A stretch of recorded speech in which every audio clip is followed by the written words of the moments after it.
com traços antissociais e, portanto, com propensão ao comportamento criminoso, e foi desencadeado devido a uma criação profundamente traumática em um lar desestruturado? Plausível. Eu acredito que sim. Por exemplo, o chamado gene da violência, o MAOA, que todos nós temos, produz uma enzima que regula os neurotransmissores como a serotonina e a dopamina. Quem tem a variante da baixa atividade desse mesmo gene tende a ser mais impulsivo e agressivo, especialmente se for homem. Mas preste atenção, esse gene sozinho não gera o comportamento.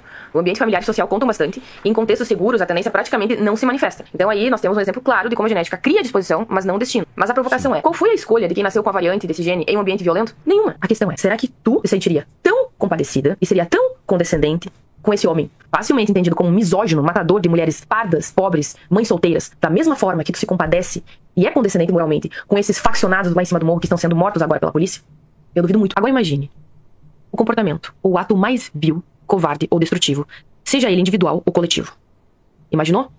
Pois bem, saiba que mesmo esse ato, individual ou coletivo, vil, covarde ou destrutivo, pode ser traçado sob um viés antropológico, neurocientífico, psicológico, econômico, filosófico, religioso ou parental. E por essa lógica, ninguém deveria estar preso. Agora, se tu for um abolicionista penal, tudo bem. Isso não faz sentido pra ti. Mas se tu não for, considere que nem mesmo a lei da Maria da Penha deveria existir, e muito menos estar em vigor até hoje. Afinal, esses agressores de mulheres também podem ter tido uma vida estressante e traumática, desencadeado por transtornos de humor ou outros comportamentos antissociais. Ninguém nasce, cresce, amadurece, arruma uma namorada e pensa, vou começar a ser um agressor de mulheres. Todos os nossos atos são traçáveis, explicáveis e, eventualmente, também atenuáveis interpretativamente em relação a como nós iremos lidar com esses mesmos atos. Mas eu pergunto novamente, isso significa que eles foram inocentes? Devam ser absolvidos? Claro, não estou dizendo que eles devam ser mortos, exceto se estiverem armados e entrarem em confronto com a polícia. Mas defendem criminosos, que matam centenas de mulheres. Entre esses três grupos que eu citei aqui, o ex-namorado tóxico, o incel e o faccionado, que definitivamente o faccionado é o menor grupo vitimizado aqui. Ou, ainda que ele seja um grupo vitimizado, hipoteticamente, ele é o que mais faz vítimas. E parte dessa condescendência ocorre porque se constrói uma narrativa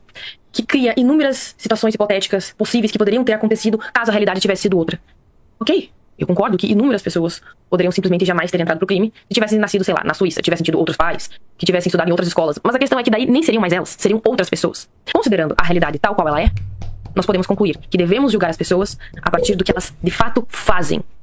E não a partir de algo que elas poderiam fazer ou a partir de algo que elas poderiam ter sido. Elas são o que são, independentemente dos motivos que fizeram com que elas se tornassem o que elas se tornaram.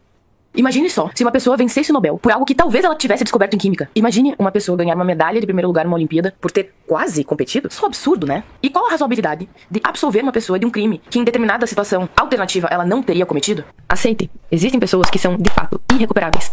E elas não merecem viver em sociedade. Puta que pariu! O matador misógino. É verdade. Cara, eu não posso ganhar uma medalha por algo que eu poderia ter feito. Então eu não posso ser absolvido se eu pudesse não ter feito, mas eu fiz.